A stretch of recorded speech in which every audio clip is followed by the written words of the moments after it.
By the way, right before I shot that video, my wife came out and she goes, "What are you doing?" I go, "I'm about to shoot a video." And she goes, "You like this?" With the hat and the bit. Anyway.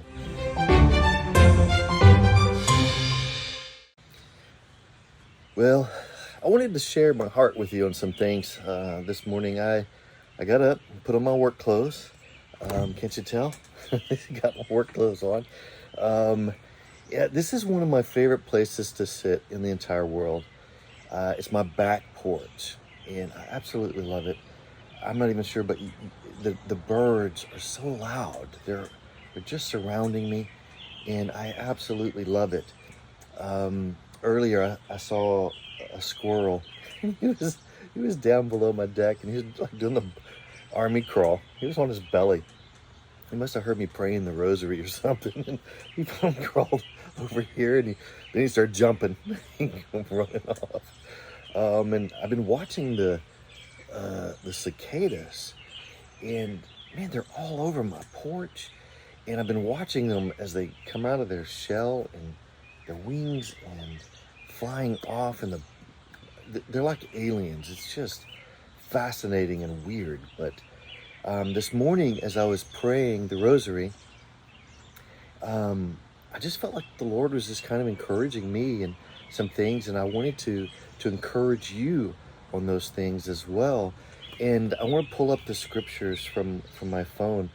I want to share a story with you from Luke chapter 8. And Luke chapter 8, starting in verse 4. And it really, some things kind of just stood out to me that I wanted to share. You know, my daughters have been helping a friend of ours who grows her own flowers. And I don't mean just like little flowers. I mean beautiful, amazing flowers. And she does it as a business and as a hobby. It's a passion. And my daughters have absolutely learned a tremendous amount. One of my daughters have actually helped out with the soil and the seeds and the bulbs, and just comes back home and just teaches me all sorts of things. And down on my deck, down below my deck, about 3 summers ago, maybe 4 summers ago, I bought one of those elephant ear bulbs, and I planted it, and I absolutely fell in love with it. It produces these big, huge elephant ears, and I just loved it. And each winter I would dig them up, winterize them, and one bulb would turn into multiple bulbs. And now this summer, from one bulb, I was able to plant, I don't know, about 15 to 20 different bulbs that I've preserved over the years. And maybe I'll do like a before and after shot. If you're interested in seeing that, just let me know. That when they get grown, it's just breathtaking to me. And I've been working on a little pond with a little pump and a little waterfall, and just a little insight to me and some things that I love to do. But I wanted to share that with you because it makes more sense why this stood out to me when I was reading Luke chapter 8, starting at verse 4. While a large crowd was gathering and people were coming to Jesus from town after town. I find that town after town part funny, because it's not just, Luke's not just saying, and the people came from town. No, town after town after town. It's like he's painting this story for us that people are coming from all over, and you and I get to read what Jesus actually spoke to the people. In verse 5, because Jesus is teaching a parable. In verse 5, a farmer went out to sow his seed. As he was scattering the seed, some fell along the path, and it was trampled on. And the birds came and ate it. And it doesn't say this, but maybe there's some squirrels too. Anyway, verse 6, some fell on rocky ground, and when it came up, the plants withered because they had no moisture. Other seeds fell among thorns, which grew up with it and choked the plant. Still other seeds fell on good soil It came up and yielded a crop 100 times more than what was sown. You know, as I read this, I'm thinking about like back behind my property, some trees and a little creek and things, and I wish you could smell the flowers and the honeysuckle. The honeysuckle is just amazing, but with the honeysuckle comes this other plant that it's got thousands of thorns on it, and the flowers look very similar, but you don't want to touch the plant because of all the thorns. And there's some beautiful trees, and similar to the ones you can see behind me. And last summer, my wife and I were standing right here underneath this umbrella, and the rain was coming down, and all of a sudden we heard this big crash as part of the vines had pulled a big limb from the tree, and we just watched it crash down into the others. You know, those thorns, those thistles, those vines can be extremely powerful to bring down with incredible destruction. And that's exactly what Jesus is trying to point out to us, that there are things like the elephant ears or the flowers, or even things like crops, like planting of corn or things like that. But there's this fight that's taking place to keep that from growing. But he's not giving us farming lessons. He's not teaching us how to farm. He's teaching us principles of his kingdom so that we can establish the principles of his kingdom on earth as it is in heaven. So notice it goes on and says this. Then Jesus said this, he called out with a loud voice, "Whoever has ears to hear, let them hear." Well, that's an interesting statement, because he was already talking to a crowd, and then he says, "Hear me?" Well, it's more than just listen up, because they weren't listening. You could have heard a pin drop. They were listening with their ears, but they didn't understand how to interpret. That's what he's saying. He says, I'm wanting you to interpret what I'm saying. Now, verse 9, his disciples asked him what this parable meant. And he said, the knowledge of the secrets of the kingdom of God has been given to you, but to others I speak in a parable, so that though seeing they may not see, though hearing they will not understand.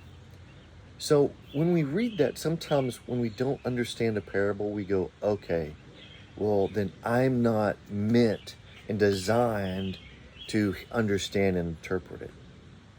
That's not it at all.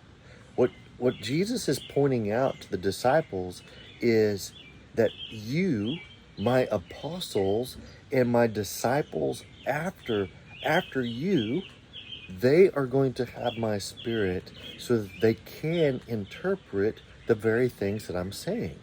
So he's not like saying, okay, only the apostles get to understand what I'm saying. The apostles were designed by God through the apostolic succession, to pass this on to others with the Holy Spirit. See, the whole crowd was able to hear the words, but it takes a relationship with the Holy Spirit to understand the heart and the intention. All right, let's continue, because he goes on to interpret the parable for the disciples. This is the meaning of the parable. The seed is the word of God. Now, God the Father had a thought, and he deposited those seeds through the expression of Jesus Christ. Jesus Christ is the Word of God, the full expression of God's heart, the Father's heart. The Holy Spirit carries it out.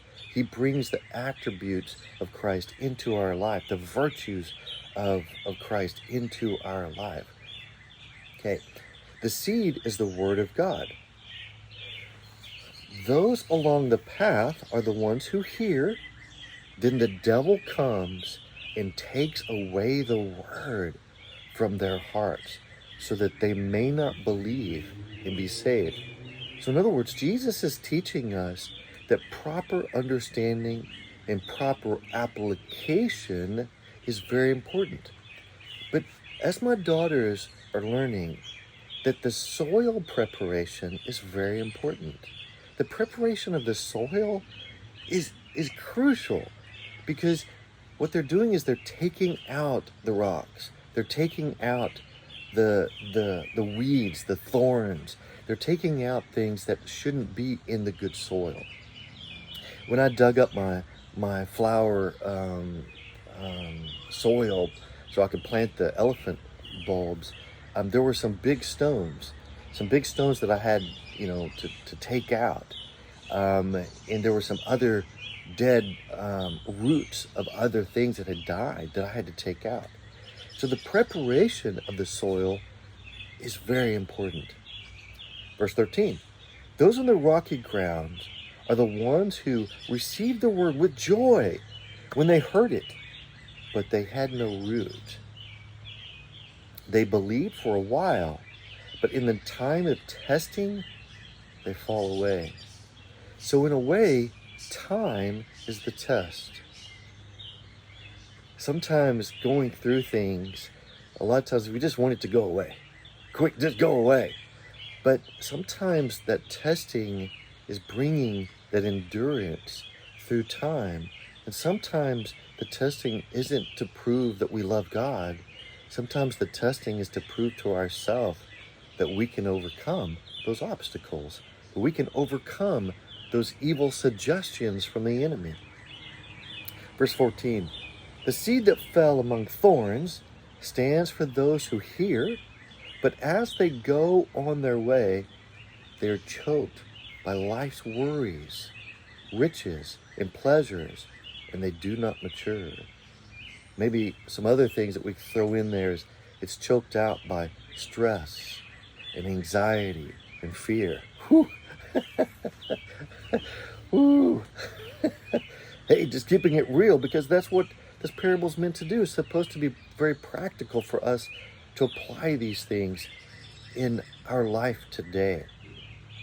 Verse 15, but, I like that, but the seed of good soil stands.